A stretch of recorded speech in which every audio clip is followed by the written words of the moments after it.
Kasi po ko yan, sa production kasi ako nagtatrabaho. Paghanap ko po kasi ng sa ako naman harina.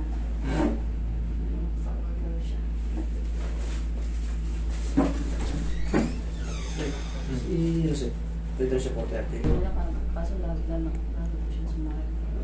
Pinahilot mo, Lalo lalo sumakit. Okay. Pag ginanito ko, sakit pa. sakit ka agad. Ganito, okay. Sige. Kita nyo, konting ganun lang. Ang tawag dyan, Dicker vein.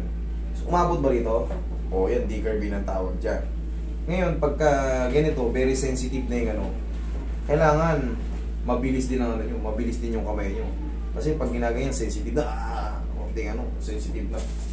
Kailangan mabilis ang kamay dyan. Kasi pag ginawa ka, nasasaktan siya eh. Ang diskarte dyan, kailangan na mabilisan lang. Tapos mamaya kaya ko nang hawakan yan. Isa pa. Okay, Roy, pahingin ano? Pahingin pao. Okay, relax na. Tapos, patampian lang muna natin. Hindi muna natin, ano lang yan, oh. Pang ibabaw lang. Anong nangyari sa'yo? Ito, hindi pa kagad mawawala ito nung may maiiwan pa dyan na konting pain, pero bearable mo na siya. Kaya ng hawakan, kaya ng diinan.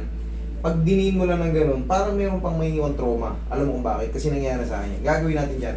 Gaganong-ganunin mo pa yan, oh, kada araw. Parang bibiglayin mo ng ganun. Basta ganun kahit hindi siya tumunog, basta gaganin mo na siya, oh. Naramdaman mo? Hindi siya masakit, di ba? Ganun lang. Parang hahanin mo lang, gaganunin mo lang. Gugulatin mo lang yung kamay mo. Ang paghawak, sagad hanggang dito, ha. Sige. Mamaya. Sige, mamaya. Tapusin ko lang muna. Ayan. Tisi mo lang to. Medyo masarap to. Thank you. Okay. Ngayon, susubukan na natin kung sensitive pa rin siya. Sige, huwag mong ano. Tingnan mo, nadidiin na natin. Kanina, sensitive eh. Ngayon, tingnan mo. Tingnan nyo kung gaano kabilis yung clip.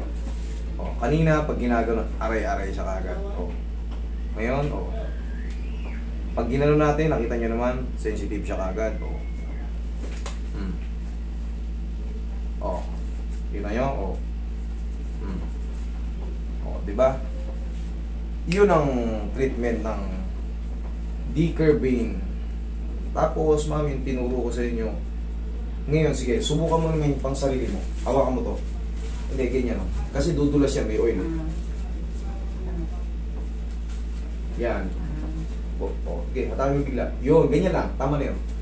Basta palagi lang, once a day, ganun-ganunin mo lang. Tag-iisa lang. Basta, ang mahalaga, may gulat siyang nararamdaman. Kasi yan, pag ginanon mo yan, o kunyari baso na may laman, di mo kaya, no? Hindi po kaya mag-open ng bato, yung bato. Ngayon, susubukan natin mag-open ka ngayon. Okay? Roy, pahingin ng ano. Ayan, oh. Wala kang kasama dyan? Para sana matesting eh. Sige, ikpitan mo. Ito, oh. Ito, may. Iikpitan ko ako. Maganda sana may kasama ka. Baka sabihin, maluwag eh. Pero di. Pahingin, ano, tissue. May oil. Sige. So mo. Pero may pain po siya konti ko yan. Okay lang po. Gaya nung sinabi ko sa'yo, kaya mo na. Anong gusto mo? Ibalik natin sa una? Okay na. Sabi ko sa'yo, kaya kita mo, nabuksak mo. Ngayon, matitesting mo rin yan pag nagbuhat ka ng mga kape, mga plato. Pero ako naramdaman ko talaga to, lalo sa doorknob. Nako. Basta yung parang papilitik ng konti. Konting tabig lang dyan. Pero ngayon, put na. Ngayon, yung tinuro ko lang sa'yo, tapos ganun-ganunin mo lang yun. Hindi po siya reload nito, ganun lang po talaga. Ganun lang. Hawakan mo yung pinakadulo. Pag gano'n ka ng ano. Ganun lang. Okay? Ganun nga. Yan ha. Ikaw na mismo yan ha. Kita mo? Very simple problem, pero parang napakaliit ng kamo. Kasi, das daliri lang eh. Pero ito kasi ang ano natin, daily machine.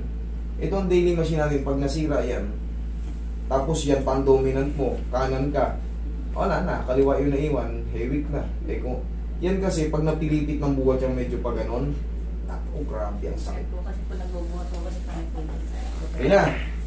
Sige. Kuya, may ano ka ako Alin? kasi